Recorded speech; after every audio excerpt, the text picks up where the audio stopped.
शुक्लां भरदरं विष्णुं शशिवर्णं चतुर्भुजं प्रसन्नवदनं ध्यायेत् सर्वविघ्नोपशान्तये अपारकरुणा सिन्धुं ज्ञानदं शान्तरूपिणं श्री चन्द्रशेखरगुरुं प्रणमामि मुदान्वहं.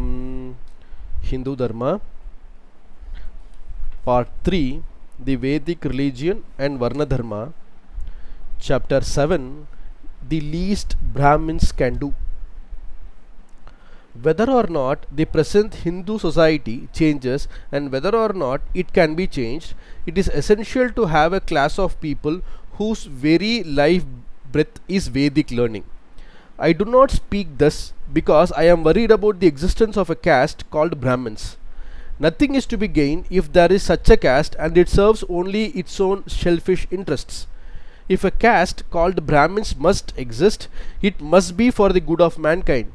The purpose of the Vedas, the purpose of the sound of the Vedas, is the well-being of the world. That is the reason why I feel that hereafter at least there ought not to be even a single Brahmin who does not chant the Vedas. The only remedy for all the ills of the world, all its troubles, is the return of all Brahmins to the Vedic Dharma. In this context, I should like to tell you the least expected of Brahmins. I am prepared to ignore the fact that they have neither the courage nor the spirit of sacrifice necessary to come back to their Dharma. But they can at least make their children take to it. In the next generation, there must not be a single Brahmin who is not conversant with the Vedas. You must work for this goal and make sure that your sons learn these sacred texts. If you are averse to making your sons mere Vaidikas and are anxious that they too should lead a life of comfort like you, what do you think to be a life of comfort? I am prepared to come one step further down to make the following suggestion. You should not perhaps like your children to take up Vedic learning as a lifelong vocation and would like to give them an education on modern lines so as to prepare them for office or factory work or to make them doctors, engineers and so on. I am prepared to go with you so far. But I would ask you to perform the Upanayana of your son when he is 8 years old. He must then be put in a Veda class held for 1 hour in the evening after school hours. He must be taught the Vedas in this manner for 10 years. This is the least Brahmins can do to preserve the Vedic tradition. Arrangements to impart Vedic learning to children must be made in every Brahmin household. I know that there are not enough teachers a sad reflection on the state of our Dharma. Considering this and the likely economic condition of parents, I would suggest that Veda classes may be conducted for all children together of a locality or neighborhood. Children of poor families may be taught on a cooperative basis. Step by step in this way, the boys will be able to memorize the mantra part of the Vedas and also learn the prayoga to conduct rites like upakarma. I speak here about prayoga, the conduct or procedure of rites, because in the absence of purohits, priests, in the future everyone should be able to perform Vedic rites himself. The sound of the Vedas must pervade the world for all time to come. Everyone must sincerely work towards achieving this end. It is your duty to ensure that good not only of the Brahmin community, not only of all the castes of India, but of all the countless creatures of earth. It is a duty imposed on you by Ishvara. It is a divine duty. It is important that we perform this duty we owe to the people of the present. But it is equally important that we perform it so as to be saved from committing a crime against future generations. As it is, nobody cares for the Vedas. You are likely to tell me, who is going to care for them in the coming years? What purpose is served by all the efforts we take now to keep up their study? I do not share this view.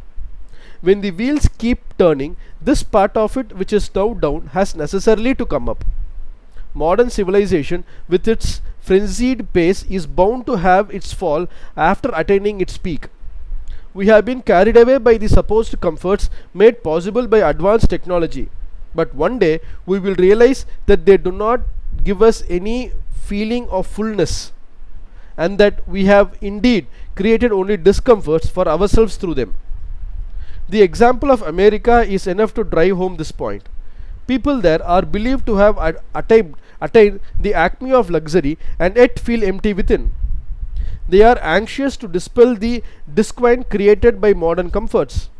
Americans who have some degree of awareness have been drawn towards Vedanta, yoga, devotional music, and so on.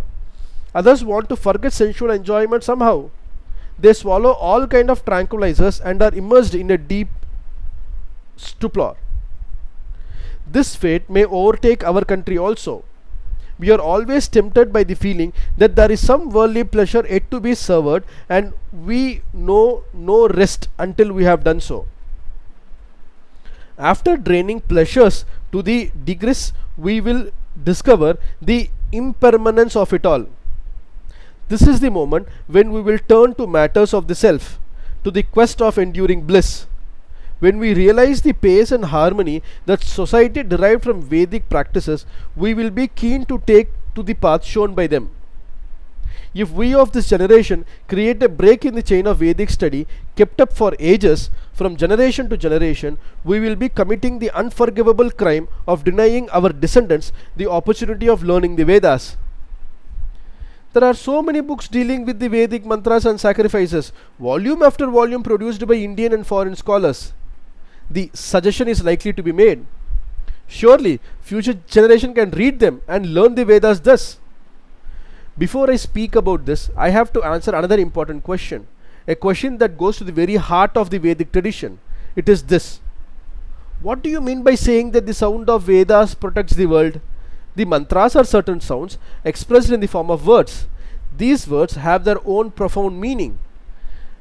Could we not learn the mantras and their meaning from books? Why should there be a class of people specifically devoted to the chanting of the Vedas? If the meaning of the scriptures is to be preserved, there is no cause for worry, since there are books to serve such a purpose. There is no need for an exclusive caste functioning on a hereditary basis and charged with the duty of preserving these texts. But the question of the meaning of the Vedas apart, why should there be a class of people whose duty is to chant the Vedic hymns and preserve their sound in the form it has come to us from time immemorial? This question must be answered. Hari Om Tat Sat.